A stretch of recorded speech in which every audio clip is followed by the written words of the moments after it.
श्री राधे। आज मैं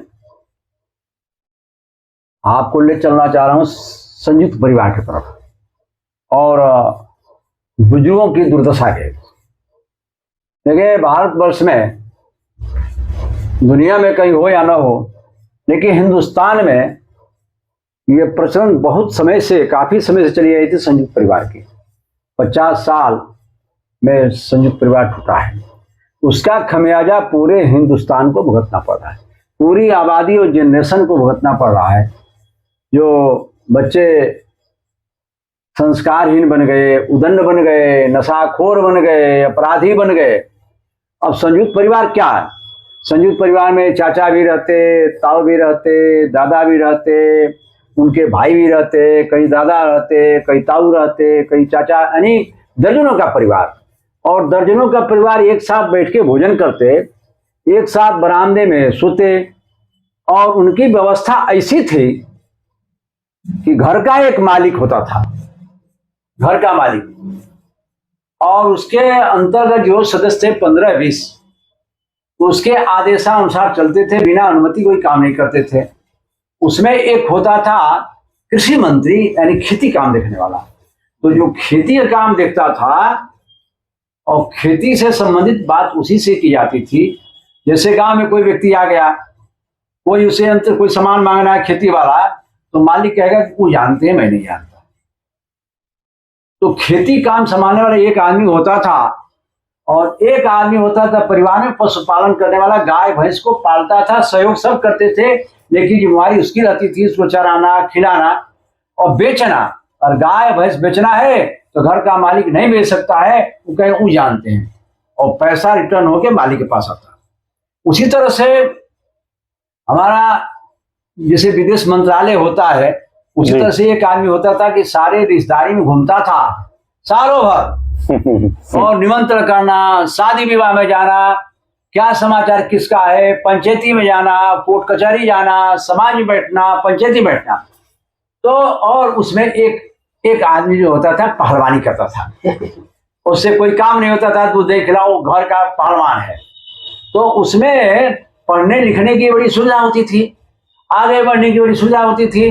जो बिजनेस व्यापार करना चाह रहा हो, जो पढ़ना चाह रहा हो, जो घूमना चाह रहा हो, तो उसमें सबको छूट रहती थी अपने च्वाइस अनुसार। फिर संयुक्त परिवार में जो घर का मालिक होता था, वो शादी तय करता था लड़कियों का और लड़कों का। लड़की लड़का किसी भाई का हो, ताऊ के लड़के का हो या चाचा के, लेकिन उसकी जिम्मेदारी होती थी सबकी लड़कियों की, लड़कों की शादी करना। और शादी जो करने चलेगा तो कहता था कि मेरी लड़की की जो शादी हुई है उससे ज्यादा बढ़िया संपन्न घर में भाई के लड़की की शादी करेंगे। उसका प्रयास रहता था कि भाई के लड़कों को अच्छा कपड़ाना, शादी अच्छी जगह करना, अपने से ज्यादा। तो वो संयुक्त परिवार में ये चलता था, बहुत बड़ा प्रेम, इसलिए कि वो भाई मालिक ईमानदार होता था, उसके प्रति सारे लोग वफादार होते थे। अब घर में जो गृहिणी होती थी, एक जो सारे गृह कार्य को देखती थी, घर की मालकिन थे, तो वे सब सामान बचा के, घी 10 किलो घी रखे हैं, और कोई पूछा घी है क्या? नहीं है। दाल है? नहीं है। चावल नहीं? क्यों? अच्छा चावल और तो जनरल है। क्यों? कि कोई रिश्तेदार आ जाता था तो घी में पूरी बन रही है, बढ़िया दाल बन रही है, बढ़िया सोना चूका चावल बन रहा है। कहाँ से आ गया? तो बचा के सब रखते थे कि हमारे कोई रिश्तेदार आ जाएगा तो उस समय काम आएगा। तो घर की प्रतिष्ठा बचती थी, तो उसका ध्यान था। उनका साड़ी किसके पास है, कोई बीमार है घर में औरत, किसको क्या आवश्यकता है, किसको क्या आवश्यकता है, वो देखभाल करती थी। तो एक भरा पूरा परिवार चलता था। और जब उनके पास जगह जमीन होती थी, उनके परिवार के लोग होते थे, तो गांव में बड़ा सम्मान से दिखाया जाता था जी, बहुत सम्मान के साथ। उनके लड़के जब बाहर जाते, उनका आदर होता था कि अमुक परिवार के लोग हैं। हमारा परिवार जब टूटा तो 50 बीघा जमीन थे, शाम के समय सब कहते मेरे पास 50 बीघा है। अब परिवार बटा तो सुबह 5 बीघा पा गए। हवेलियां टूट गई, दीवारें पड़ गई, रिश्तेदारियां बंद, आना जाना बंद हो गया, रिश्तेदारियां बट गई, संबंध बट गए, रिश्ते बट गए, हम एकल हो गए। अब एकल हो गए तो अब क्या हो गया, संयुक्त परिवार है, खाना बन गया, 10 लोग आ गए अचानक, कहा पहले इनको खाना खिलाओ। कहे भाई अरे अभी तो हम आए हैं, खाना खा लो। तो बने हुए खाना में खिलाते थे। अब क्या है कि न कोई खाना बनाने वाला बच्चा, न कोई गाय भैंस पालने वाला बच्चा, न कोई पहलवानी करने वाला बच्चा, और न कोई रिश्तेदारी में घूमने वाला बच्चा। अब एक आदमी क्या क्या कर सकता है।